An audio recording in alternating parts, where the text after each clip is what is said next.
SER Podcast. Estás escuchando El Abierto de Hoy por Hoy. Cada día analizamos las noticias más relevantes de la actualidad, las claves políticas, económicas y sociales, con las voces de los protagonistas y los distintos puntos de vista de nuestros tertulianos.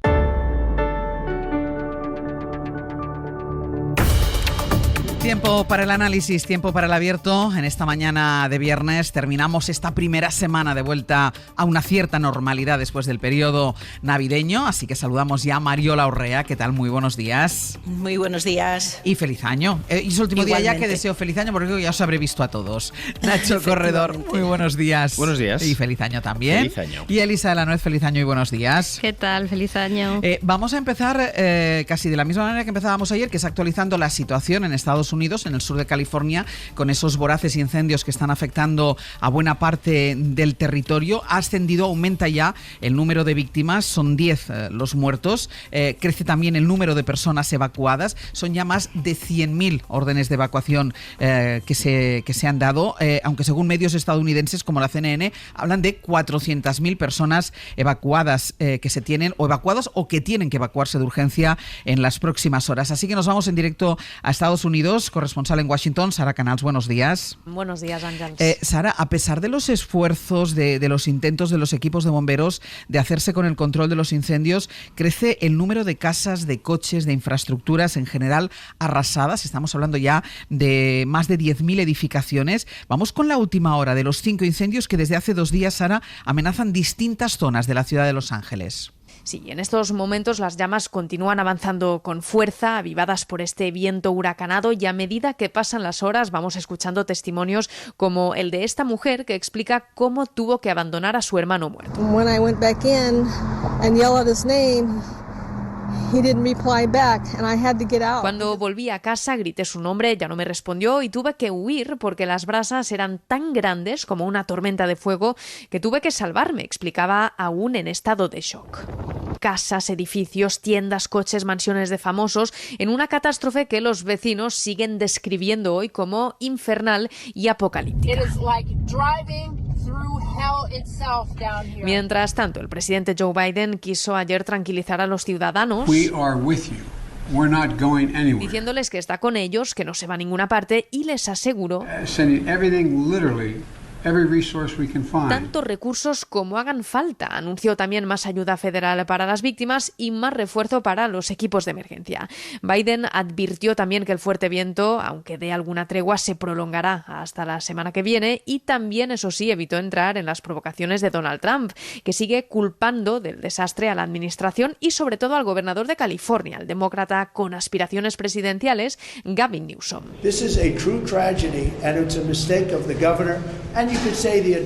Ataques además a base de mentiras, y eso es algo que ya hizo durante su primer mandato o con los recientes huracanes que golpearon el país hace unos meses. Sara, gracias. A vosotros. Y es que esta mañana les hemos estado contando que en la Universidad de California creen que la causa de la virulencia de los incendios de Los Ángeles es algo que llaman un latigazo hidroclimático. Es un fenómeno provocado por el cambio climático. Y precisamente esta madrugada hemos conocido un dato tremendo, un dato que nos ha ofrecido el sistema de vigilancia Copérnicus, que ha confirmado que 2024 es ya el año más caluroso de la historia, ha sido el año más caluroso de la historia. Javier Gregori, buenos días. Hola, buenos días, Ángel. Pero es que no solo eso, hay algo peor. Es que Copérnicus confirma que a lo largo del año pasado se superaron el 1,5 grados de aumento de temperatura media terrestre, 1,5 grados de aumento. Y precisamente ese incremento de los termómetros puede traer fenómenos extremos. Primero, que con ese aumento se traspasa lo que se consideraba la barrera peligrosa. Ya se ha traspasado, y eso puede traer asociado fenómenos extremos como tormentas, como la Dana de Valencia. Así es, además expertos consultados por la cadena SER en Clima dicen que esta barrera seguirá ampliándose, es decir, que vamos a ir al aumento de 2 grados centígrados, incluso se habla ya de un aumento de 3 grados en los próximos años, porque no se está haciendo nada para reducir las emisiones de gases con efecto invernadero. Los gobiernos siguen aumentando, Estados Unidos, China, solo Europa se lo ha tomado en serio. Es lo que denuncian los científicos. A la cadena SER, por ejemplo, el climatólogo Ernesto Rodríguez, que es el presidente de la Asociación Española de Meteorólogos y que participó en el último informe del IPCC, el panel de expertos de la ONU contra el cambio climático, que advertía precisamente esto que acaba de ocurrir, que acaba de confirmar Copernicus, que ha sido el año 2024 el más cálido de la historia, y estas son las consecuencias, según Ernesto Rodríguez. Que el aumento en la frecuencia e intensidad de fenómenos meteorológicos extremos en todo el mundo, que incluyen fuertes tormentas, inundaciones, olas de calor, sequías, incendios forestales, están relacionados con el cambio climático. Porque esto también lo dice el informe de Copernicus, que este aumento que ha habido en los fenómenos extremos, y España hemos vivido el más extremo con la Dana de Valencia, está relacionado, fomentado por el cambio climático. Ya es un hecho, y además van a seguir aumentando porque las temperaturas siguen disparadas. Y atención, porque estamos pendientes, en menos de media hora va a hacer también un comunicado la Academia de Ciencias de China, que ha medido el récord de temperatura en el mar hasta 2.000 metros de profundidad.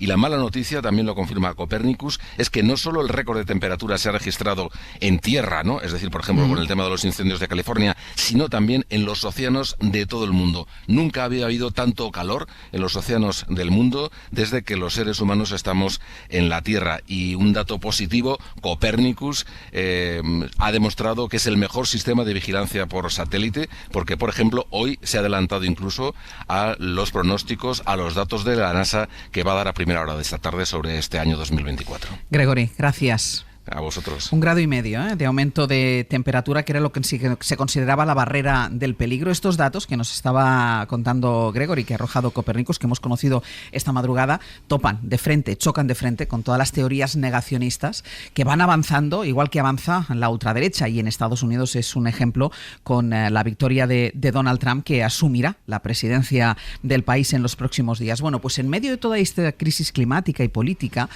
hay una noticia que de esta misma madrugada que nos contaba a las 7:30 Javier Ruiz, y que yo quisiera que recordara y que ampliara ahora aquí en El Abierto. Javier, hola de nuevo. ¿Qué tal, Ángeles? ¿Cómo estás? Porque en medio de toda esta crisis climática, el primer fondo de inversiones del planeta, que es BlackRock, ha anunciado esta madrugada a sus accionistas que abandona sus compromisos de lucha contra el cambio climático, que es una noticia que es una auténtica sacudida en el mundo económico. Sí, es una sacudida gigantesca, porque BlackRock es gigantesco. Es el mayor fondo del mundo, lo que significa que mueve 11,5 billones, con B, billones de dólares. Es 10 veces el tamaño de la economía española al año. Abandona Net Zero Asset Managers. Es el grupo que tiene el compromiso de que sus inversiones lleguen a emisiones cero en 2050. Y el argumento con el que lo hace, insisto, 11,5 billones, el argumento con el que lo hacen es chocante. En una carta afirman que esos compromisos climáticos están causando confusión sobre las prácticas de BlackRock y están sometiendo a la firma, dice, a preguntas legales por parte de las autoridades. Así que parecen haber decidido terminar con la confusión. Luz verde literalmente a la contaminación, no pasa nada. En lugar de aclararlo, terminemos. Claro que sí, esto es, vamos a ser muy claros. Sí. Contaminamos. Parece el mensaje. En fin, lo que hace BlackRock es preocupante por quién lo hace, insisto, es el monstruo del mercado, pero es preocupante sobre todo por qué lo hace. Lo hace por la necesidad de congraciarse con Trump, y lo hace porque hay un grupo de presión conservador que lleva acusando a BlackRock de hacer activismo climático, capitalismo woke, capitalismo progre. A BlackRock le están acusando de progre. En fin, estamos en este mundo loco también en lo económico, y las batallas de presión parecen estar funcionando. Hace 3 años BlackRock, Ángels, apoyaba el 47% de las iniciativas de responsabilidad medioambiental. Este año apenas ha apoyado el 4%, y el año que viene esto ya se acabó, ya no más. Y está funcionando en BlackRock, pero es que está funcionando en todos los bancos americanos, todos ellos. En los últimos 10-15 días, todos ellos han abandonado los compromisos de inversión medioambientales que tenían. Han dado marcha atrás. JP Morgan, Citigroup, Bank of America, Morgan Stanley, Wells Fargo y Goldman Sachs. Sabíamos, Ángels, que había algo que se pliega, algo que se dobla. Sabíamos que, en fin, se pliega ante el poder el dinero. Los billetes se doblan, se pliegan siempre. Pero lo que no sabíamos es que se plegaban tantos y tanto. 11,5 billones se han doblado literalmente esta madrugada. Y Javier, para aquellos que piensen, oye, esto de BlackRock, ¿qué es BlackRock en España? Porque BlackRock está en España. BlackRock es el dueño de Media España. Es el dueño de medio IBEX, es el dueño de 71 de las grandes empresas que cotizan en bolsa en España. Nombres muy rápidos. En energía, es el dueño del 6% de Repsol, del 5% de Iberdrola, del 2% de Endesa, del 4% de Nagas, del 5% de Redella, del 21% de Naturgy. Cojo carrerilla, Ángels, porque son dueños de tanto que es muy difícil contarlo. En industria son los dueños del 5% de ACS, del 3% de Acciona, del 3% de Airbus, de AENA. En banca son los dueños del 8% del Santander, 6% del BBV, 4% del Sabadell, 5% de Caixa. Todo esto, Ángels, todo esto es BlackRock. Esto no significa que esas compañías renuncien a sus compromisos climáticos. Lo que significa es que su principal accionista, el gran nombre, ya no les va a obligar, que si arrastran los pies, esta compañía está de acuerdo con que lo hagan, que no hay exigencia alguna. E insisto, BlackRock son más de 38.000 millones de inversión en España. BlackRock está en todas partes. Esto es lo que ha cambiado esta madrugada. Javier, muchísimas gracias. Un abrazo hasta ahora. Voy a hacer una pausa y abrimos la mesa de análisis. El Abierto. Ser Podcast. En El Abierto, Mario Laurrea, Nacho Corredor y Elisa de la Nuez, la Dana de Valencia, que podría repetirse, los incendios devastadores en Estados Unidos, que de momento no se pueden acabar de extinguir del todo, que siguen avanzando descontroladamente, realidades que hemos vivido y que estamos viendo, el dato que ha ofrecido Copernicus esta madrugada, ese calentamiento, ese aumento de la temperatura en 1,5 grados en el último año, ya es 2024 el año más caluroso de toda la historia, y todo esto mientras avanzan las teorías negacionistas sobre el cambio climático, que influyen, como nos acaba de contar Javier Ruiz, en la actitud de algunas empresas, en este caso de un fondo de inversión, que echa para atrás todas las políticas, toda la estrategia de lucha contra el cambio climático, porque hay un objetivo, que es acercarse a quien va a mandar en Estados Unidos, que es Donald Trump. Nacho. Bueno, lo primero, quiero poner en valor que una tertulia de un programa nacional empiece abordando este tema, ¿no? Porque en muchas ocasiones yo creo que visualizamos determinadas decisiones que se toman en otros lugares del mundo de forma abstracta o ajena, sin ser lo suficientemente conscientes como en Paiporta, por ejemplo, en España, en Valencia, son plenamente conocedores de las consecuencias del cambio climático y cómo este tipo de decisiones tienen un impacto muy directo. Esto y todo lo que tiene que ver con el ejercicio del poder de los cibermagnates de Estados Unidos a través de sus compañías son probablemente dos elementos que van a condicionar mucho la próxima década. Y no de forma abstracta, sino que en Vilanova, la Geltrú, en León, en Santander o en cualquier barrio de Madrid lo van a notar. Bueno, todo lo que está ocurriendo, estas decisiones concatenadas de grandes empresas, uno, demuestra la importancia del poder político. Hay un cambio de gobierno en Estados Unidos y se toman decisiones empresariales. Dos, la importancia de los Estados Unidos y la importancia para la política local de nuestro país. Pero desde luego lo que evidencia es que la política internacional y la política nacional son lo mismo. Mira, en relación al cambio climático, el libre mercado no va a solucionar la lucha contra el cambio climático. No lo va a solucionar. Y no lo va a solucionar porque parte de los problemas que están provocando que de forma entusiasta mucha gente apoye las tesis negacionistas es que todo el proceso de transición se está haciendo sin suficiente ambición por parte de las administraciones de inversión pública. ¿Y esto qué provoca? Pues hay una parte de la ciudadanía que lo percibe como una injusticia de los más ricos de Occidente frente a los más pobres. No hay suficientes compensaciones y se visualiza como, en fin, pues se obliga a tener determinado tipo de coche que no todo el mundo puede acceder con la misma facilidad.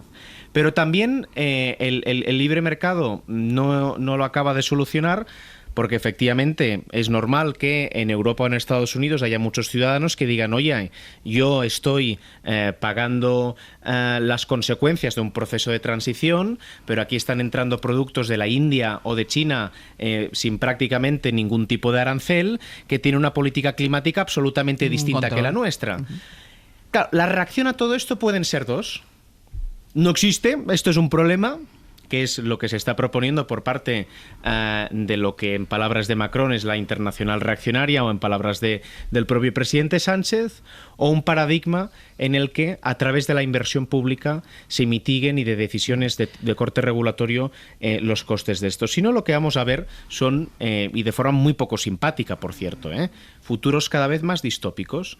La espectacularidad de lo que hemos visto en Los Ángeles, yo tuve también que leer bastante esta semana para entender exactamente qué estaba pasando, porque parece una anomalía que una ciudad arda fuera de control de esa manera. Y esos futuros distópicos son consecuencia de decisiones políticas. Mariola. Bueno, el cambio climático mata, el cambio climático hace imposible la vida en determinados lugares y cada vez más lugares cada vez más próximos a nosotros, y negar todo esto es negar una evidencia científica. Y yo creo que hay que empezar por ahí, por un elemento tan básico, para condenar aproximaciones políticas que no tienen apoyatura o que confrontan las evidencias de la ciencia. En segundo lugar, creo que hay que recordar que uno de los grandes actores internacionales a favor de de acelerar el proceso de transición ecológica es la Unión Europea. Y estamos asistiendo a cambios en la política internacional. La toma de posesión, obviamente, de Donald Trump en Estados Unidos es uno de los momentos de no retorno en los que cualquier acción que provoque un freno a las medidas y a las políticas públicas en materia de lucha contra el cambio climático que vienen de la Unión Europea es un punto positivo. Por lo tanto, creo que tenemos que verlo así, desde ese prisma también. Estamos asistiendo a acciones políticas y acciones económicas que tratan de erosionar los esfuerzos regulatorios de la Unión Europea, ya sea en servicios digitales, cuando estamos hablando del control de las grandes plataformas o del control de lo que se dice o se hace en X, pero también de intentos por erosionar todos los avances que pretende la Unión Europea en materia de lucha contra el cambio climático. Y la noticia de hoy de BlackRock, de este fondo de inversión, es una muy mala noticia, porque hay que recordar que BlackRock no solo es el mayor fondo de inversión del mundo, no solo tiene participación en todas esas empresas del IBEX que hemos señalado, es que durante un tiempo BlackRock, el CEO de BlackRock, Larry Fink, que envía todos los años una carta a sus accionistas, una carta voluminosa a sus accionistas señalando cuál es el propósito de ese fondo para el año, durante mucho tiempo habló incluso de desinversión en empresas que no tuvieran un claro compromiso con el cambio climático y con los criterios ESG. Bien, hoy la noticia es toda la contraria. Sí. O sea, BlackRock ha dado un giro de guión. ¿Y por qué? Pues porque está alineado con las nuevas tendencias políticas que expresa Estados Unidos y se suma a todos esos que pretenden erosionar la Unión Europea como un actor que está en las tendencias de respeto a la ciencia, respeto a la lucha por el cambio climático y, por supuesto, también a todo el control de los servicios digitales, aunque todo esto no le afecte en concreto a BlackRock. Y decías, Ángels, ¿quién es BlackRock? BlackRock podemos ser todos y cada uno de nosotros, los que estamos en esta mesa de debate y los que nos escuchan, porque quien más, quien menos tiene un plan de pensiones, quien más, quien menos tiene unos pequeños ahorros que le pide a su asesor de banco que lo invierta en un pequeño fondo. Y muchas veces las participaciones de esos fondos son en unas empresas o en otras empresas con compromisos o no compromisos con el Banco Climático. Por tanto, yo diría que hoy, como europeos, nunca como ahora, debemos de ser activistas económicos también, en relación con la regulación del cambio climático, la regulación de los servicios digitales, porque en el fondo estamos asistiendo a una pelea mundial por erosionar o no erosionar los grandes avances que ha hecho la Unión Europea. Elisa. Sí, ¿no? Yo creo que lo primero que hay que ver, que es una cosa, es que a los seres humanos les cuesta muchas veces asumir los cambios que se supone que son a medio plazo, ¿no? Y claro, esto se nos ha venido diciendo, porque anda que no estamos oyendo lo del cambio climático, lo del 1,5 grados, lo llevamos oyendo mucho tiempo y ahora resulta que ya estamos en el grado. Y ahora ya estamos en el 1,5 grados y ahora hablamos de 2 o 3 grados.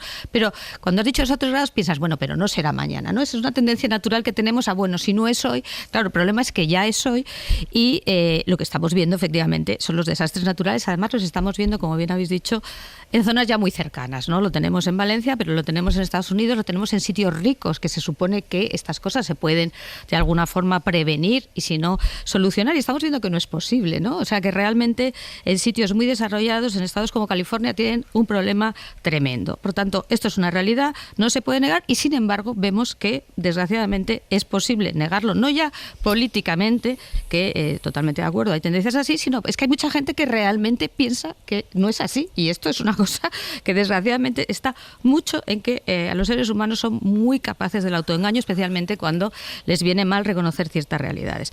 Por tanto, yo soy bastante pesimista con esta idea, que por supuesto comparto, de intentar decir, oiga, esta es una realidad científica, hay que actuar en contra de ella, porque nos vamos a encontrar con mucha gente que, digamos, de buena fe, vamos a decirlo así, puede pensar o puede seguir a líderes que le dicen, hombre, no es para tanto, esto no es para hoy, esto será mañana. Bueno, pues ya estamos viendo que es para hoy y veremos si es o no reversible. Otra cosa importantísima que habéis dicho, totalmente de acuerdo, es los movimientos que se producen en el mundo económico cuando se producen movimientos políticos, lo comentábamos Nacho y yo antes. Es decir, lo que es curiosísimo es que incluso antes de tomar posesión el nuevo presidente, ya tú estás haciendo un movimiento que de entrada pienso que nadie te ha exigido. Otra cosa es que tú pienses que te va a venir mejor, te posiciona de otra forma. Eso también da mucho que pensar, que es un problema, digamos, de cómo el poder económico se pliega incluso antes de tiempo, vamos a decirlo así, o piensa que le puede beneficiar una determinada actitud. Y el activismo climático, hombre, a mí me encantaría pensar que es posible, no digo que no lo sea, pero realmente estamos hablando de un problema mundial. Me parece fenomenal que Europa siga en esto, totalmente de acuerdo con Nacho. Ojo con las personas más vulnerables a las que estas afecta, porque si no es imposible que puedan seguirte. Si al final resulta que esto lo van a pagar los más vulnerables o los del coche diésel, tienes un problema, y esto lo hemos dicho varias veces, pero no sé hasta qué punto esto, siendo un problema global, realmente está en manos de la Unión Europea, por mucho que seamos el pepito grillo o la avanzadilla. Nacho, primero voy contigo, Mariola. Sí. No está solo en manos de la Unión Europea, igual que no está solo en manos de Estados Unidos, ¿no? Y es a lo que se agarran ellos, o algunos de ellos, diciendo que por qué nosotros estamos autoexigiéndonos tanto cuando en India o en China están con otros parámetros. Pero desde luego sí que se generan realidades a partir de decisiones políticas y esto es un buen ejemplo. No, decía Mariola Orre algo que yo creo que merece la pena seguir insistiendo sobre, hablaba del activismo económico. Mira, las inversiones que hoy haya hecho cualquier fondo de inversión en Los Ángeles, hoy mucho no valen. Lo cual evidencia que toda inversión dirigida a la descarbonización de la economía es una decisión desde la lógica económica inteligente. El propio BlackRock señalaba en su momento que tomaba esas decisiones para minimizar riesgos del sistema económico en el que las inversiones que ellos hacían se desarrollaban. Pero si se dejan de hacer inversiones por parte de determinados actores, una vez más yo creo que lleva a parte del diagnóstico que hacía antes. Si el libre mercado en sí mismo no tiene capacidad de solucionar esto, es probable que a lo mejor Europa tiene que convertirse en un inversor público industrial teniendo en cuenta estos parámetros con mucha más ambición. Igual que, por cierto, lo estaba intentando hacer y con otros parámetros y en otras cuestiones el gobierno de Estados Unidos, porque el Estado, la administración, es un actor económico también y cuando el reto es de tal dimensión todavía es más evidente que tiene un papel en ello. Mariola. Fíjate, es que ya lo es que la Unión Europea ya es un actor de inversión pública significativo. Quiero recordar 2 datos. Uno, Next Generation, que es la movilización de recursos públicos más importante que no ya de los últimos tiempos, sino los que va a haber para el futuro, porque nunca va a haber unos condicionantes que permitan esa movilización de millones orientados, entre otras, a la transformación de los sistemas, pero es que además con la línea verde, con el eje verde como un eje prioritario. Pero segundo elemento del que hablamos muy poco, y yo creo que merece que le prestemos más atención. El Banco Europeo de Inversiones, que originariamente nace en la Unión Europea como un banco para eliminar o adelgazar las brechas regionales, se ha convertido en los últimos años, ha mutado su propósito y su objetivo, y es hoy el primer banco climático del mundo. Moviliza cantidades ingentes de dinero público, entre otras cosas, para apostar por proyectos alineados con la transformación económica y, por lo tanto, con la lucha contra el cambio climático. Por lo tanto, la Unión Europea es un actor relevante. ¿Es el más relevante? No, es el único que todavía sostiene con firmeza la conveniencia de apostar por esos proyectos. Entonces, podemos minimizar a la Unión Europea, podemos decir que en un mundo tan hostil como el que cada vez vamos a ver, y además más hostil, a partir del 20 de enero, pues la Unión Europea tiene poca capacidad de acción. Bueno, yo no digo que no sea así, yo digo que prefiero estar de este lado de la historia porque creo que es el lado bueno de la historia. Y entonces creo que también cuando analizamos todos estos temas y analizamos el planteamiento de Elon Musk y dándole voz en su plataforma a un personaje como la líder de Alternativa por Alemania, quiero que veamos, o que yo al menos lo analizo así, no es simplemente tomar posición por un partido o por otro, es tomar posición por aquellos que están en disposición de erosionar todo lo que significa la Unión Europea, no sé si para acabar con ella o desde luego para dejarla en la irrelevancia. Y mi compromiso no es apoyar ni alinearme con esos actores, sino con los otros, con los que están en el lado bueno de la historia. Y sé que esta frase tiene mucho peligro, pero creo que es muy visual para lo que estamos hablando. Nacho, muy breve. Yo creo que sobre todo es el lado inteligente y el lado que nos va a permitir sobrevivir en mejores condiciones, ¿no? Complementando lo que dice Mariola, y siendo todo de esa manera, hoy hay un escenario nuevo, que es que una parte muy importante de la inversión privada del mundo va a dejar de apostar por la sostenibilidad. Y eso necesariamente obliga a que la ambición de la Unión Europea, si ya consideramos que era muy elevada, cosa que yo pondría entre paréntesis porque entiendo que el gobierno Biden, por ejemplo, ha sido muchísimo más ambicioso en cuanto a la inversión pública que la Comisión Europea en los últimos 5 años, pues todavía lo va a tener que ser mucho, mucho más.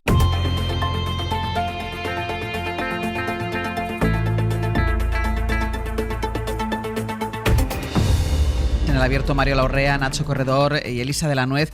Vamos con todo lo que tiene que ver con la investigación al fiscal general del Estado, porque en esa causa ya saben que antes de ayer declaró el jefe de gabinete de la presidenta de la Comunidad de Madrid, Isabel Díaz Ayuso, Miguel Ángel Rodríguez, que fue quien filtró ese bulo que sin contrastar publicaron algunos medios sobre que era la Fiscalía quien había ofrecido un pacto a la pareja de Isabel Díaz Ayuso, cuando era exactamente lo contrario. Y ahí fue el turno de algunos de los periodistas que publicaron el desmentido de este bulo. Y entre ellos estaba nuestro compañero de tribunales, de aquí de la cadena SER, Miguel Ángel Campos. ¿Qué tal? Muy buenos días. Hola, buenos días, Ángeles. Y la declaración de Miguel Ángel, que ahora nos va a explicar él con detalle, bueno, tira por tierra toda la teoría, todo lo que ha estado defendiendo Isabel Díaz Ayuso, su entorno, el Partido Popular, de que fue el fiscal general del Estado quien había filtrado ese correo, porque, entre otras cosas, dos de los periodistas que declararon ayer, uno de ellos, Miguel Ángel Campos, vio ese correo muchas horas antes de que lo recibiera el fiscal general del Estado. Así que vamos con lo que tú le contaste ayer al juez, y entre lo que tú le contaste es que tú ves ese correo por primera vez, el correo no alguien te contó, sino que tú viste ese correo a primera hora de la tarde. Entre las 15:40 y 15:45 aproximadamente de la tarde, y me permitió esa fuente pues transcribirlo, tomar notas. Tú tienes una fuente que te dice que tiene ese correo, sí, y tú vas a verla. Sí, bueno, todo sucede porque por la mañana, recuerdas, aquel día 13 de marzo, Isabel Díaz Ayuso había dado una rueda de prensa diciendo que no era su novio el que debía 600.000 euros a Hacienda, sino que era precisamente al revés. Entonces, claro, pues los periodistas periodistas empezamos a movernos y llamamos, claro, habiendo además un procedimiento judicial abierto, como se había anunciado por la información del diario del día anterior, empezamos a llamar a todas las fuentes, yo no sé, decenas hablamos. Yo llamé a mi gente en Hacienda, Abogacía del Estado, abogados, jueces, fiscales, funcionarios, sin éxito durante toda la mañana, hasta que en un momento determinado, cerca de las 3 de la tarde, pasadas las 2:30, hablo con una persona y esa persona me dice, no solo es falso lo que dice la presidenta de la Comunidad de Madrid, sino que su pareja ha pedido un acuerdo de conformidad con la Fiscalía por 2 delitos fiscales. Y yo, ¿cómo? Sí, pásame esa información. Digo, no te puedo pasar nada de esto. Intento convencerlo y me dice, bueno, vente al despacho y te lo enseño. Y yo me acerco a su despacho. Recuerdo que cuando cojo el taxi, y así se lo expliqué ayer al tribunal, cuando me subo en el taxi era sobre las 3, casi en punto de la tarde, porque está sonando Paco Jo en Ser Deportivos. De Ser Deportivos. Los horarios en la radio ayudan mucho a ubicarse. Mucho. Está sonando Paco Jo en Ser Deportivos y está dándole un palo, perdóname por el lenguaje, a Griezmann, porque esa noche jugaba con el Atleti y hacía mucho tiempo que no era el Griezmann que se esperaba, y había que se esperaba mejor Griezmann para esa noche en un partido crucial para el Atlético de Madrid. Bueno, esto también lo conté ante el tribunal y por eso lo estoy contando aquí también ahora. No, pero sirve para ubicarse, porque te podían preguntar a qué hora era. Pues era pasadas las 3 de la tarde. Pasadas las 3 de la tarde. Llego al destino, recuerdo que cuando pago la carrera del taxi es a las 15:34 y lo que me cuesta subir a ese tercer piso, hablar con esta persona y que me muestre el correo y que en principio me autoriza a sea, darlo. tú ves el correo en su integridad. Yo veo el correo en su integridad, no me facilita el documento, no me lo da físicamente, pero sí me dejan anotarlo, tomar notas sobre el mismo. Yo pues lo transcribo enteramente y me voy raudo y veloz hacia la radio de nuevo para poderlo contar, porque era una noticia muy relevante. Yendo en el taxi de vuelta, esa misma fuente me llama y se arrepiente. Miguel Ángel, no puede ser, no lo cuentes, porque es que me metes en un lío, es que yo no sé cuánta gente tiene este correo, es que, intentando convencerle de una forma. Y bueno, es una muy buena fuente desde hace muchos años. No podía saltarme ese compromiso y de acuerdo, digo que no. Pero claro, lo que hacemos los periodistas. Buscar otra fuente. Buscar otras fuentes que me pudieran corroborar todo esto, que me pudieran decir que efectivamente había unas negociaciones por un acuerdo de conformidad y que efectivamente había un correo electrónico que decía lo que decía. Y bueno, sin éxito. Empecé esa serie de llamadas pues desde poco después de las 4 de la tarde hasta pasadas las 8 de la tarde, llamando a múltiples personas, y fue imposible corroborar esta información. Y ya pues bueno, decidí, al día siguiente lo intento, a ver si le puedo convencer mañana, o se me ocurre otra persona que no se me ha ocurrido a lo largo del día de hoy para poder confirmar esta información, y me marcho con mi amigo Agustín a ver el fútbol en la zona de Ponzano, el partido del Atlético de Madrid precisamente, y estamos allí viendo el partido. Sobre las 21:45 me llama Claudia, productora de Hora 25, una compañera nuestra de Hora 25, sí, para decirme, oye, ¿has visto lo del Mundo? Digo, no, ¿qué pasa? Dicen que el Mundo ha publicado que efectivamente que la Fiscalía le ha ofrecido un pacto de conformidad. ¿Nos lo puedes confirmar? ¿Lo podemos contar? Y digo, mira, Claudia, por lo que yo sé, es justamente lo contrario. Entonces digo, es que no puedo contártelo, pero por lo que yo sé, déjame que haga unas llamadas. Entonces no digáis nada hasta, vamos a intentar. Vale, pues entonces no decimos nada hasta que tú nos digas. Y en eso quedamos. Vuelvo a llamar a la fuente, no coge el teléfono, empiezo a llamar otra vez toda la ristra de personas, decenas de personas para intentar corroborar esa información. No hay forma. Volviendo de nuevo a llamar a la fuente, enviando mensajes a la fuente, no hay forma, hasta que de repente, sobre las 11 menos cuarto, una hora después, es la fuente la que me devuelve la llamada. Miguel Ángel, ¿qué pasa? ¿No has visto el Mundo? No, que a veces parece que y pasan estas cosas, la gente no se entera. No, ¿qué pasa? Pues ¿qué ha pasado esto? Caray, pues digo, oye, ¿esto es así? O tu correo, el que tú me has enseñado anteriores. No, el mío es el primero, esto es una consecuencia, esto es después, se ve claramente. No, desde luego que esta es la verdad. Y digo, pues tienes que dejármelo dar, que no puedo, que esto, que me meto en un lío. Digo, ¿pero cómo que en un lío? ¿No ves que ya hay otras personas que ya lo han publicado, que ya la razón por la que tampoco me lo querías dejar de decir, que era que existía un secreto, el secreto ya se ha revelado. O sea, ya el secreto, la existencia de negociaciones por un acuerdo de conformidad ya es de uso público, de dominio público. Y con eso le convence. Y finalmente, pues serían las 11 menos 3 minutos o así. Duró esa conversación entre 10-12 minutos. Me dice, bueno, venga, Dalo, pero por favor, no, por supuesto que nadie va a saber que tú me lo has pasado. Y bueno, obtengo esa autorización. Y nada, es simplemente pues ya preparas la información, llamas a los equipos, ya sabes, y entonces qué titular, tal, lo cuentas, esto, lo otro, y sobre las 11:22 o 24 aproximadamente, Aimar me dio paso y lo contamos en hora 25 y después lo subimos a la web a las 23:51 de la noche. Esa es la secuencia que le conté. Ya habíamos hablado de los horarios, que los horarios ya desmontaban también la posibilidad de que sea el fiscal general del Estado quien filtrara ese correo, pero está claro con la declaración ante el Tribunal Supremo como testigo obligado a decir verdad, de Miguel Ángel Campos, que él, como otros periodistas, y ahora hablaremos de ello, tiene acceso a ese correo mucho antes, con lo cual no sería la filtración del fiscal general del Estado lo que desactiva el bulo que había lanzado Miguel Ángel Rodríguez, pero es que hay un elemento, lo venimos contando también desde el principio, Campos, que es un correo al que ha tenido acceso mucha gente, porque es un correo que llega a una dirección de correo a la que, o sea, no llega a un nombre, a la que tiene acceso mucha gente. Llega a la dirección genérica, el primer correo, el del día 2, el que yo veo aquella tarde del día 13, llega al correo genérico de la sección de delitos económicos, porque el abogado de Alberto González Amador no sabe qué fiscal le ha tocado en suerte, y lo remite a la dirección genérica de la sección de delitos económicos de la Fiscalía de Madrid. A ese correo tienen acceso, como se ha reconocido a lo largo del procedimiento, entre 20 y 30 personas. ¿Qué sucede con todo esto, además? Que al principio era un personaje anónimo, nadie sabía que el día 2 de febrero, muy poca gente podía saberlo, que Alberto González Amador era la pareja de Isabel Díaz Ayuso. Pero ¿qué sucede el día 12? El día 12, que es cuando el diario.es publica la información de que Alberto González Amador es objeto de una denuncia ante un juzgado por fraude fiscal, algunas de esas personas, de esa veintena de personas que conocen que saben que tienen ese correo, reenvían ese correo. Y en España somos muy cotillas.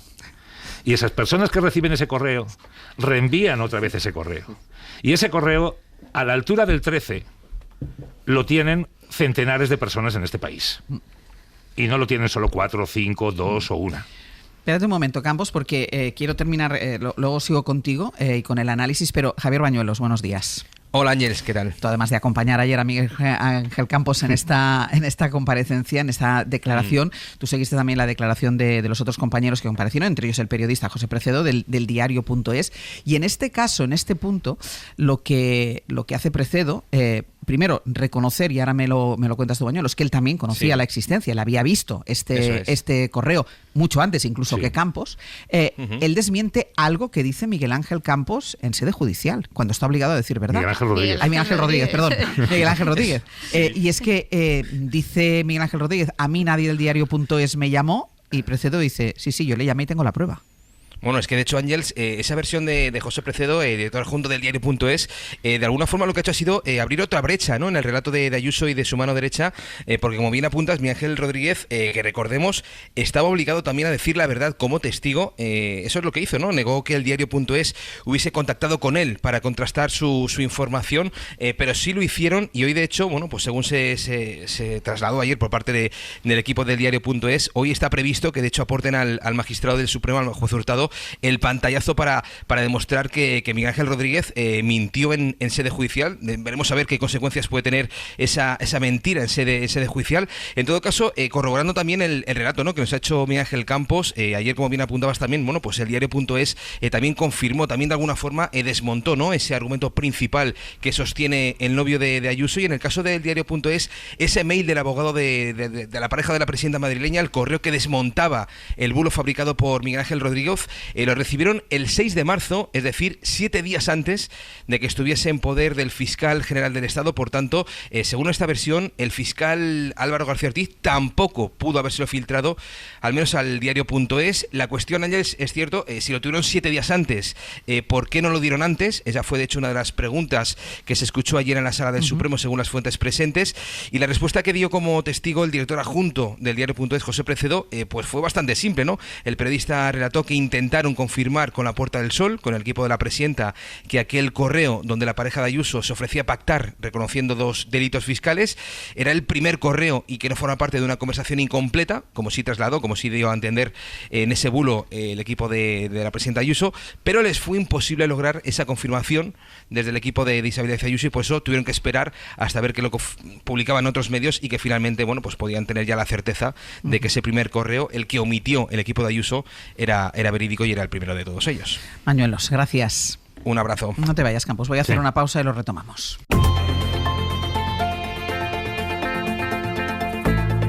El Abierto. Ser Podcast. En el Abierto, Mariola Orrea, Nacho Corredor y Elisa de la Nuez. Está con nosotros Miguel Ángel Campos, que nos está contando su declaración de ayer ante el juez del caso de la imputación de la investigación al fiscal general del Estado por la filtración del correo que desmentía el bulo lanzado desde el gabinete de la presidenta de la Comunidad de Madrid, lanzado por Miguel Ángel Rodríguez. Quédate aquí por si te preguntan algo, no quieres saber algo más los analistas de esta mañana. Elisa, empiezo contigo. Es la declaración de 2 periodistas, tanto de Campos como de Precedo, que desmonta el argumento y la teoría que ha estado utilizando Isabel Díaz Ayuso, su novio, el abogado de su novio. Sí, bueno, a mí lo que me ha dejado tranquila es lo que ha dicho Miguel Ángel fuera de micrófono, de que, digamos, ha sido un interrogatorio profesional, que es lo que debe ser. Esto es lo que me parece más importante a mí como jurista.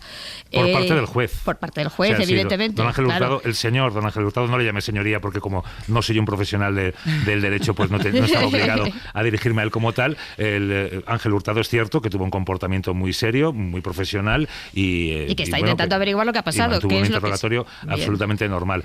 Sí que es cierto que, bueno, parece, o tal vez debería tener más cuidado, porque sí, se da la extraña paradoja de que están investigando una filtración, o llevan a cabo una investigación por una filtración, y es precisamente sobre ese procedimiento sobre el que se producen grandes filtraciones y que tengan un reproche penal alguno, ¿no? Sí, yo por eso, más que decir, oiga, esto está desmontado, no está desmontado, que eso lo dirá el juez de instrucción, y prefiero que lo diga el juez de instrucción.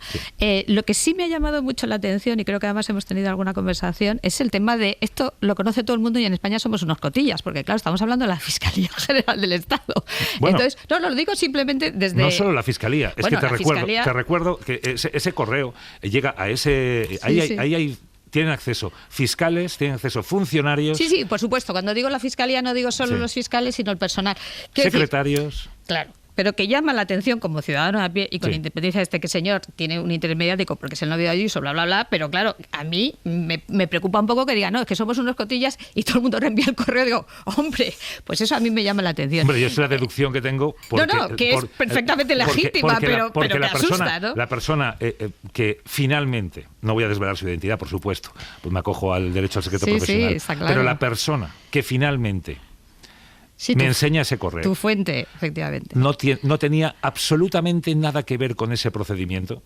No tenía absolutamente nada que ver. Peor me lo pones, ¿no? Por lo tanto, deduzco que se produjo un reenvío de ese correo en esas horas, a partir del día 12, que posibilitó que esa persona tuviera acceso a esa información. Sí, yo creo que lo has explicado muy bien. También es la realidad de lo que vemos, tanto de este proceso como de otros muchos. Es decir, las filtraciones son constantes, se hacen, a través de los medios. Y generalmente, Elisa, no se persigue ninguna excepto esta. Exactamente, no se persigue ninguna. Esto lo hemos hablado hasta el punto de que hemos sacado en nuestro blog una serie sobre filtraciones, que claro, tenemos la de una magistrada que nos dice, oiga, todo lo que dice la ley de enjuiciamiento criminal, esto no se puede hacer, está sancionado, bla, bla, bla. Tenemos una periodista, compañera vuestra, que dice, esto está fenomenal, nosotros tenemos la obligación, tal.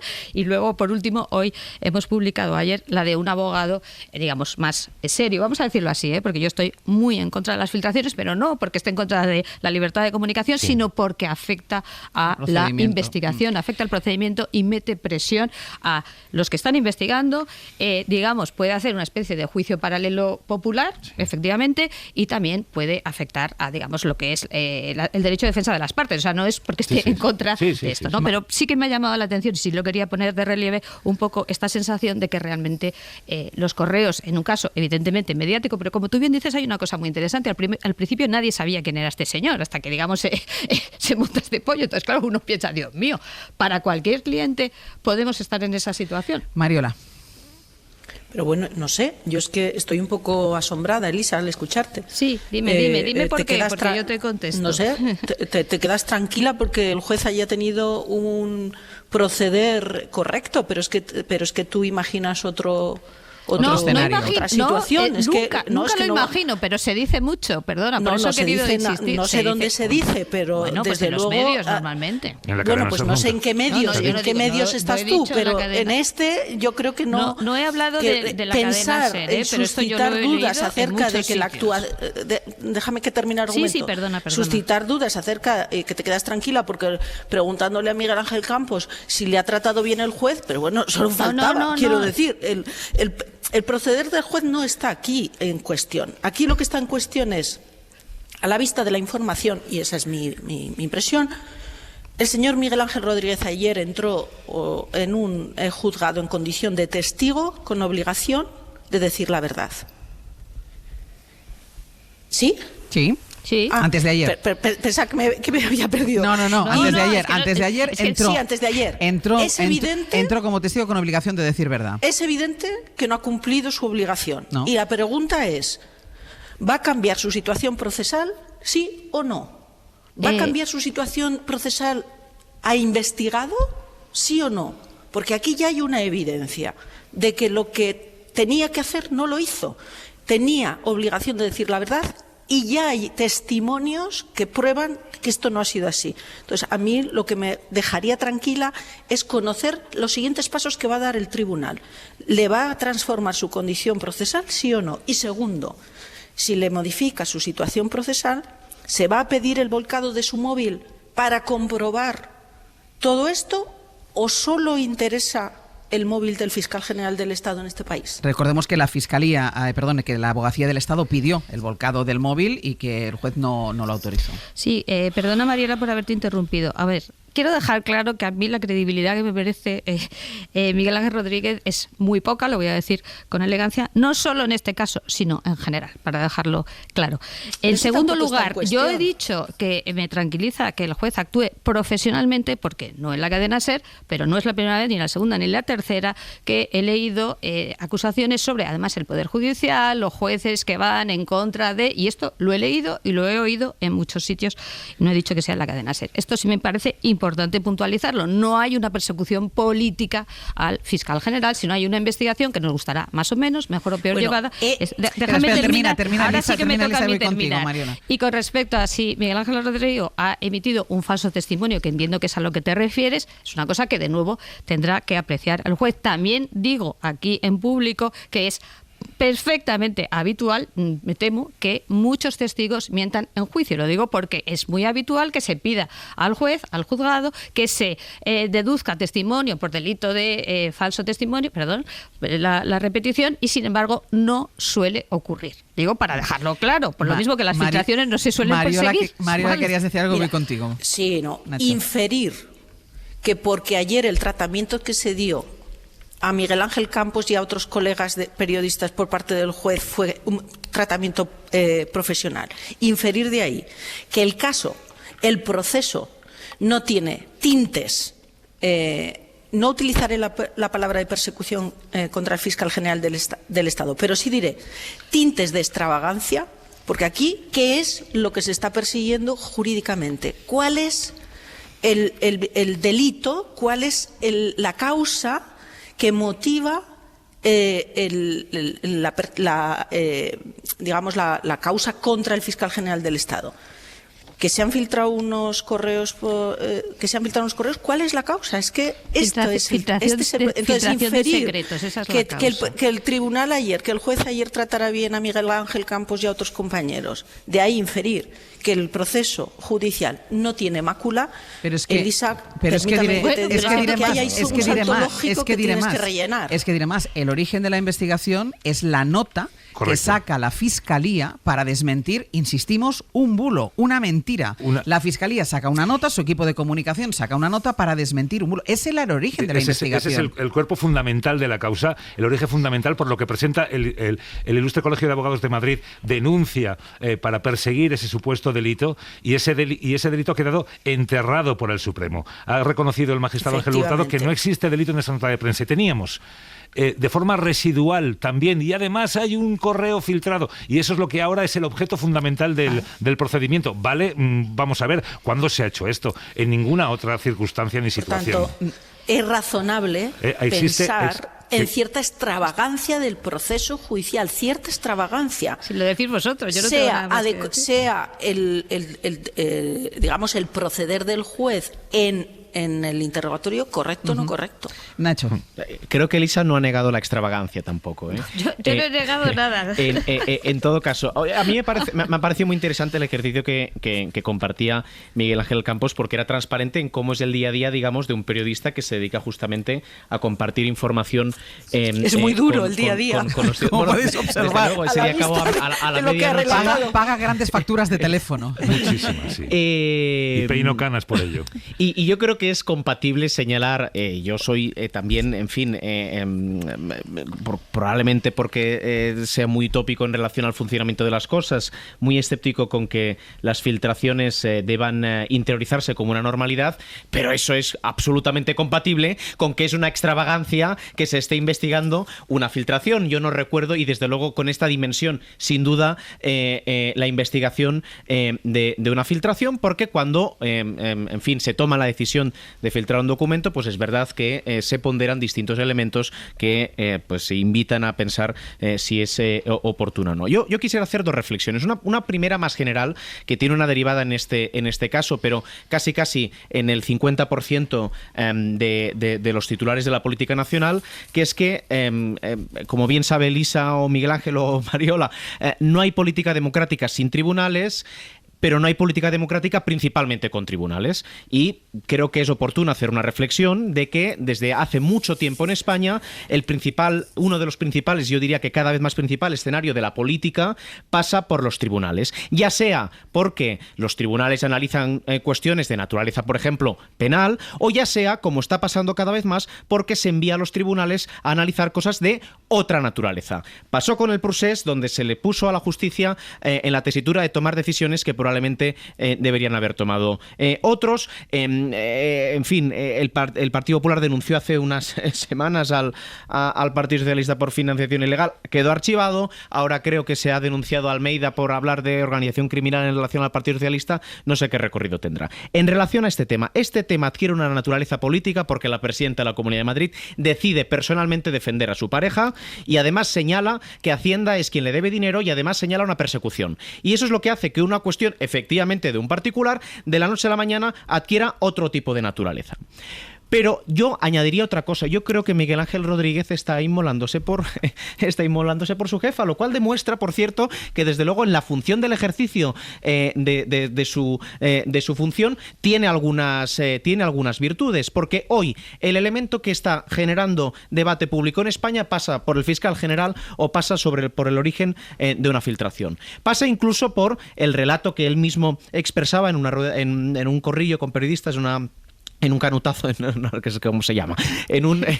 Hablando con los periodistas. Hablando con los periodistas, pero el foco no está en lo que dio origen a todo esto. Y además el foco ya no está, desde luego en su jefa, ni siquiera en su pareja. Está en él. Con lo cual, desde la lógica de la habilidad de, digamos, condicionar la agenda política, hay ahí mucho que destacar. Mira, no da tiempo a más sobre este asunto porque quiero que hablemos de Venezuela, pero hay un último elemento y que tiene que ver con algo que decía ahora Nacho y de lo que hemos hablado aquí en este programa contigo, con Elisa en alguna ocasión, de las cosas que llegan a los tribunales y cómo llegan a los tribunales. Bueno, el Partido Socialista, Guillermo Lerma, buenos días. Buenos días, Ángels. El Partido Socialista va a presentar una ley para limitar las acusaciones populares, para evitar denuncias con algo que nos hemos encontrado mucho recientemente, a partir de recortes de periódico, que en algunos casos se han demostrado que son incluso falsos, y quiere endurecer también el régimen disciplinario de los jueces que hacen declaraciones. Sí, una reforma legal que se va a registrar esta misma mañana para poner coto a las acciones judiciales abusivas, dice el contenido de esa proposición de ley a la que ha tenido acceso la cadena SER, y que contiene 4 aspectos fundamentales. Una reforma, en primer lugar, de la acusación popular. Se pretende limitar su papel, su participación va a quedar limitada a la fase de juicio oral y a la formalización de la querella. No podrán participar en la instrucción estas acusaciones populares, porque el PSOE entiende que esta fase debe estar protagonizada por el Ministerio Fiscal y por los perjudicados directos por ese delito. Se va a prohibir que los partidos políticos o las asociaciones y fundaciones vinculados con ellos puedan ejercer esa acusación popular, y además se endurecen los requisitos para poder ejercer esa personación. El segundo aspecto que contiene esta proposición de ley, Ángels, afecta a las querellas basadas en recortes de prensa. La ley va a incluir en su redactado la doctrina del Supremo sobre la imposibilidad de abrir procesos penales con artículos periodísticos que no tengan el menor indicio de irregularidad.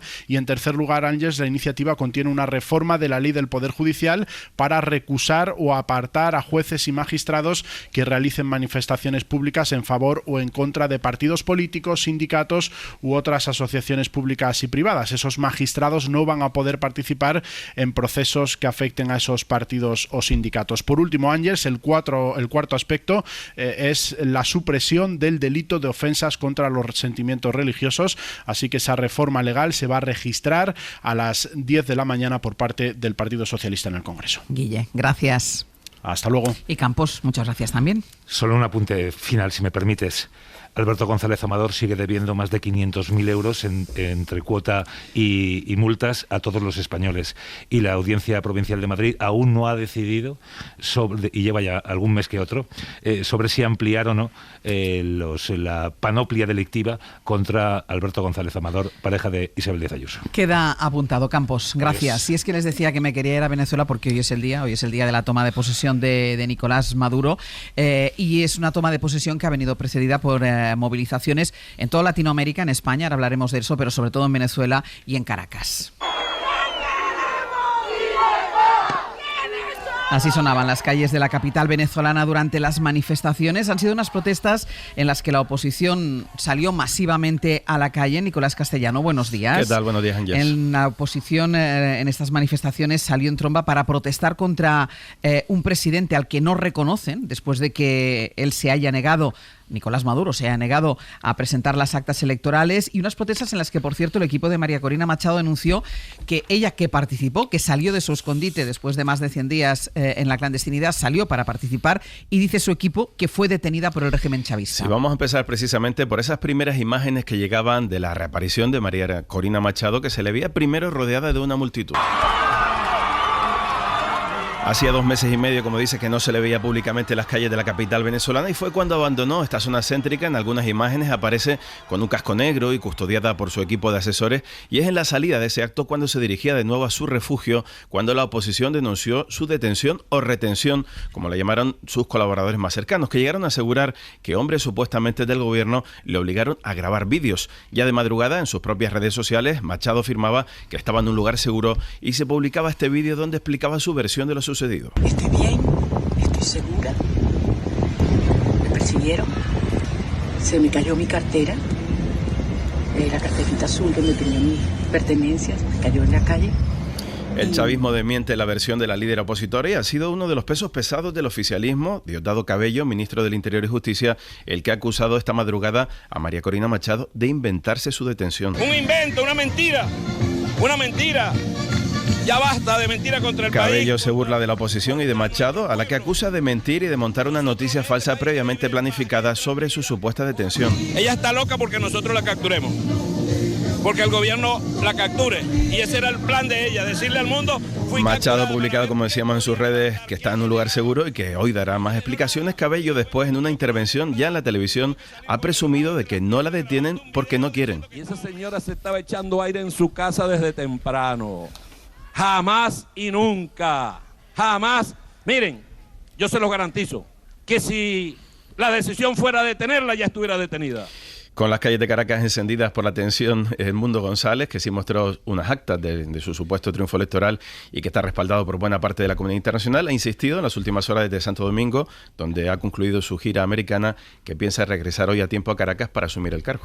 Maduro, Nico, asume el cargo por tercera vez esta tarde a las 5, hora de aquí, hora peninsular, y lo va a hacer ya sin los apoyos de la izquierda latinoamericana. Sí, está previsto que lo haga a mediodía, hora de Venezuela, y lo hará, como dices, con escasa presencia de representantes diplomáticos de otros países, porque definitivamente ha perdido el apoyo hasta de la izquierda latinoamericana. El más contundente ha vuelto a ser en las últimas horas el presidente chileno, que llama directamente dictadura al gobierno de Maduro. Yo soy una persona de izquierda y desde la izquierda política les digo, el gobierno de Nicolás Maduro es una dictadura y tenemos que hacer todos los esfuerzos internacionales para que se restablezca la ley, la democracia. Desde Colombia sí enviarán una representación a esta toma de posesión de Maduro, también lo harán México, Brasil, según Radio Caracol, pero el canciller colombiano Luis Gilberto Murillo también condena lo que está sucediendo en Caracas. El gobierno de Colombia expresa su profunda preocupación y enérgico rechazo ante el incremento y la gravedad de las denuncias de violación. Este es el contexto en el que Maduro pretende asumir su tercer mandato. Veremos qué sucede con ese pretendido viaje del también autoproclamado presidente Edmundo González, si da el salto o no desde Dominicana a Caracas. Hay todo tipo de especulaciones sobre lo que podría suceder en las próximas horas. Muchas incógnitas, pero sin duda una certeza, que es la división de Venezuela a esta hora de la mañana. Nico, gracias. Hasta luego. Les decíamos que hubo diversas movilizaciones, más allá de esta que hubo en Caracas con la presencia de María Corina Machado, muchas movilizaciones en contra de Maduro en hasta 20 ciudades del país, entre ellas aquí en Madrid. A las protestas de la capital acudieron cerca de 4.000 personas, entre ellos Feijóo y Abascal. David Junquera, buenos días. Hola, buenos días. Fue una manifestación, David, la de la Puerta del Sol, cargada de críticas contra el gobierno de Pedro Sánchez, porque le acusan los participantes y los líderes políticos que participaron, le acusan de cómplice con el régimen de Caracas. Acudieron también no solo Alberto Núñez Feijóo, sino otros líderes populares como los expresidentes Aznar o Rajoy y también la presidenta de la Comunidad de Madrid, Isabel Díaz Ayuso. Sí, buena parte del hemiciclo y del exhemiciclo de derechas estaba ayer en Sol, donde se recibió con indiferencia, por ejemplo, a Ciudadanos, con abucheos al PNV y con furor a Abascal.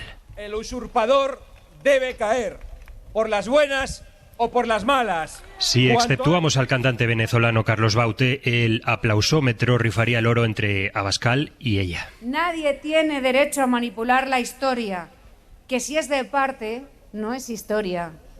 Ni a ponerse bravo con dictadores muertos mientras es cómplice de los dictadores vivos. Ayuso, que una vez más le comió la tostada al presidente de su partido, que hablaba justo después.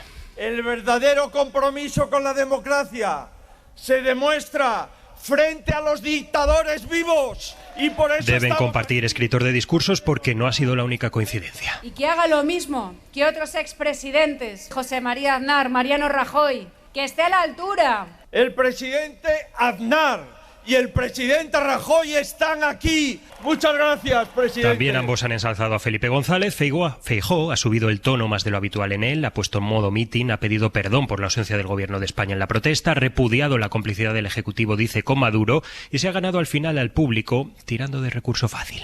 Faltan dos presidentes que no están, el presidente Zapatero y el presidente Sánchez. 4.000 personas, según delegación del gobierno, coparon una Puerta del Sol en la que aún seguían a medio quitar los adornos navideños. Esta concentración no acababa con las uvas, en este caso ha terminado en modo vigilia con el rezo de un Padre Nuestro para pedir por María Corina Machado. Y por cierto, Junquera, que Alberto Núñez Feijóo llegaba a la Puerta del Sol, llegaba desde Valencia, porque estuvo allí las últimas 24 horas. Ayer hubo una comparecencia conjunta con Carlos Mazón por primera vez desde que comenzó La Habana, y ahora Feijóo, pasado este tiempo, no habla de reconocer errores, sino que ya salió clara y directamente en defensa del presidente valenciano. Sí, y hay que tener en cuenta que era una visita muy estudiada, que era secreta, hasta que algunos periodistas destaparon el pastel, un secretismo que Feijóo justificaba así. No he venido a posar, no he venido a que me fotografíe, he venido a escuchar. Lo que no escuchó fueron pitos, reproches, porque evitó pisar la calle con Mazón. El primer día comió con él en privado. En la calle se vio con algunos ciudadanos, pero sobre todo con alcaldes del PP. El jueves ya compareció con el presidente, pero a cubierto y sin preguntas. En una sala cerrada de hotel le dio una palmadita a los dirigentes valencianos y a su varón en horas bajas. Y yo reconozco la unidad y la fortaleza con la que estáis trabajando, empezando por el presidente Mazón. Yo prefiero a políticos que respondan de su gestión que a aquellos que hacen de la resistencia su modo de vida. Cariñito a Mazón y de paso pescozón para Sánchez. Esto lo dijo Feijóo justo después de escuchar a un presidente muy retador que aseguró ser víctima de una operación para ocultar los escándalos judiciales del gobierno. Nunca pensé que el gobierno de mi país llegaran al nivel al que han llegado. Mientras unos dábamos un paso adelante, casi frente a todo, rehuíamos la confrontación y priorizábamos a los valencianos, ya en esos primeros días comenzó la cacería. Os quiero confesar que de buena fe me equivoqué. Feijóo, esto es importante, no apoyó ni desautorizó esta versión, pero sí recordó que el futuro de Mazón no está precisamente cincelado en piedra. Carlos ha dado la cara y ha tomado una decisión valiente, y hoy lo ha vuelto a reiterar al vincularse con el éxito de la reconstrucción. Todo dependerá de la reconstrucción. La cúpula del PP y buena parte de sus colegas de baronías siguen sin dar por seguro el futuro de Mazón, que tiene congreso de su partido en verano, pero Feijóo le dio algo de oxígeno con una visita que estaba diseñada desde el despegue hasta la vuelta a Madrid. Junquera, gracias. A vosotros. Así que también queréis hablar, que os he visto haciendo gestos de Mazón y de Valencia, pero no. Quiero preguntaros solo por Venezuela y también por el papel de la derecha y la ultraderecha española en la cuestión de Venezuela, porque al final tenéis un minuto, cada uno, que vamos mal de tiempo, pero Nacho, al final lo que hace el Partido Socialista, lo que hace el gobierno es alinearse con el resto de gobiernos europeos. Sin duda. La política latinoamericana es un factor explicativo y movilizador de la política española, y especialmente en la Comunidad de Madrid, y por eso ahí tiene una fuerte presencia. Tanto es así que María Corina Machado esta semana ha dado dos entrevistas, la primera a la BBC y la segunda a un medio español, Agenda Pública. El gobierno de España, de Sánchez, reconoció a Guaidó, no reconoce el resultado de las últimas elecciones en Venezuela, da asilo a Edmundo González, ayer salió a rechazar la detención de María Corina Machado. El gobierno de España está en la misma posición en la que está el eje central de aquellos que quieren que en Venezuela haya una democracia, como puede ser el presidente chileno en Gabriel Boric, que de forma muy desacomplejada, y yo creo que hay que serlo, porque en nuestro país efectivamente también hay quien tiene una visión romántica de lo que significa Venezuela. El gobierno de Maduro es una dictadura, y el gobierno de España, junto al de Estados Unidos, junto al de Francia, Alemania o Italia, tienen una posición dirigida a favorecer un proceso de transición que, igual que se hizo en nuestro país, deberá contar con elementos centrales de la dictadura para poderse llevar a cabo. Elisa. Sí, no, totalmente de acuerdo, ¿no? El tema de que es una dictadura y que hay que intentar, promover esa transición, y que inevitablemente, me temo, tendrá, como dice Nacho, un componente de compromiso, porque es que no se puede hacer de otra manera, es así. Pero sí que querría hacer hincapié en una cosa. El elemento diferencial, que totalmente de acuerdo, que el gobierno de España está alineado con otros países, es el papel de el expresidente Zapatero, y eso es un flanco débil que hay que conocer. Quiero decir que es así. El expresidente Zapatero, entre otras funciones, ha tenido las de mediación para la liberación de presos políticos, por cierto, desde la época del gobierno Rajoy, y yo conozco a algunos liberados. Que el tiempo, que no tengo tiempo. Bien, pero quiero decir que ese es creo yo que es un flanco débil, y se aprovecha. Y luego el uso que hace, sobre todo Isabel Díaz Ayuso y también Feijóo, de, digamos, el exilio venezolano, pues es el que es, ¿no? Te han dejado 30 segundos, Mariola. Me lo han quitado. No pasa nada, el régimen de Maduro está cada vez más aislado, pero no porque Vox y el Partido Popular se reúnan ayer en la Puerta del Sol, sino porque toda la comunidad internacional está mostrando, obviamente, una lejanía hacia un régimen que ya no se sostiene. Pero veremos cuánto tiempo tarda ese proceso de transición, porque las transiciones no son de hoy para mañana. Y es que quería dedicar un par de minutos a algo que también pasó ayer, que tiene que ver con la política internacional, pero que también nos toca, porque ya saben ustedes que Europa está preocupada por las posibles injerencias de Elon Musk, la mano derecha de Trump, en la política europea. Esta semana hemos escuchado, por ejemplo, a Keir Starmer o a Emmanuel Macron, a Pedro Sánchez, a la Comisión Europea, señalar a Musk por intentar influir apoyando a los partidos de derecha y de extrema izquierda. Facebook e Instagram han cambiado ya su sistema antibulos para adoptar el sistema de Musk en X, donde son los propios usuarios los que responden a las informaciones y desinformaciones públicas. Antonio Martín, buenos días. ¿Qué tal, Ángels? Y ayer en la red social Musk, el lugar en el que el multimillonario esta red utiliza como arma para sus proclamas, para sus ataques políticos y para sus influencias. Y ayer entrevistó a la líder de Alternativa para Alemania, que es la candidata del partido de extrema derecha en las elecciones elecciones del 23 de febrero y que aparece como segunda fuerza en las encuestas. Sí, la conversación sirvió para que Elon Musk haya hecho campaña por la extrema derecha para mostrar la buena sintonía entre él y Alice Weidel. Muchas risas durante toda la charla. Este era el tono, ni una sola opinión enfrentada, y también, por ejemplo, algunos delirios, podemos decir, como cuando la líder ultra le dio por hablar de Hitler. He wasn't a conservative. He wasn't a libertarian. He was a communist. Y presentarlo como un comunista. Es un gran error considerarlo un conservador, dijo entre las risas también de Elon Musk. Sobre el reconocimiento de Israel como Estado... Es un asunto muy complicado, dijo Weidel, para luego aclarar que no ponía en duda su existencia ni su derecho a seguir existiendo en el futuro. A pesar de esto, por cierto, Musk definió a Weidel en la charla como una persona razonable. De hablar de Hitler a hablar también de viajar a Marte en 4 años, Musk ahí se puso peliculero.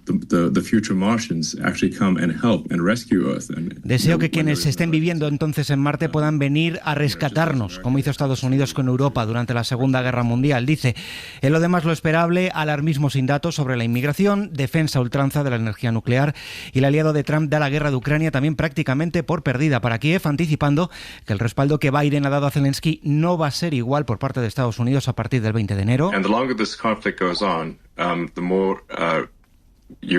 Cuanto más dure la guerra, peor va a ser para Ucrania, porque es un país más pequeño que Rusia, fue su argumento. Pues a pesar de todo esto y de las risas, la extrema derecha se mantiene segunda en las encuestas de cara a las elecciones alemanas del 23 de febrero.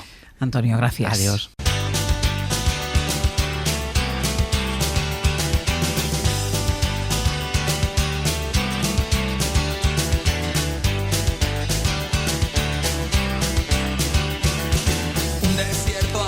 Y al final del Abierto, como siempre, el avance de lo que vamos a hacer a partir de ahora, a partir de las 10 de la mañana. Pepe Rubio, Sergio Castro, buenos días. Buenos días. Ay, qué bien lo habéis hecho hoy. Pero muy bien, muy bien, muy bien. Sí, Venga, contadnos. Bueno, una pregunta. Vosotros cuando leéis teatro, si es que leéis teatro, ¿interpretáis los papeles de los personajes o leéis como una novela lineal? Yo no leo habitualmente teatro, pero estoy convencida de que si lo hiciera, sí que lo interpretaría. Sí, ¿no? Harías de Bernarda Alba, por ejemplo. Sí, yo creo que yo sí. No, yo no. Yo creo que sí. No. Yo creo lo que leo sí. como una novela. Como una novela. Es que claro, es un planteamiento que hace en su libro Juan Mayorga, que hoy nos viene a presentar Teatro 1989-2014, sus primeros 25 años como dramaturgo, 20 obras maravillosas que forman parte de la historia del teatro español moderno, de Juan Mayorga, que es nuestro invitado de hoy en la biblioteca. Es un libraco maravilloso.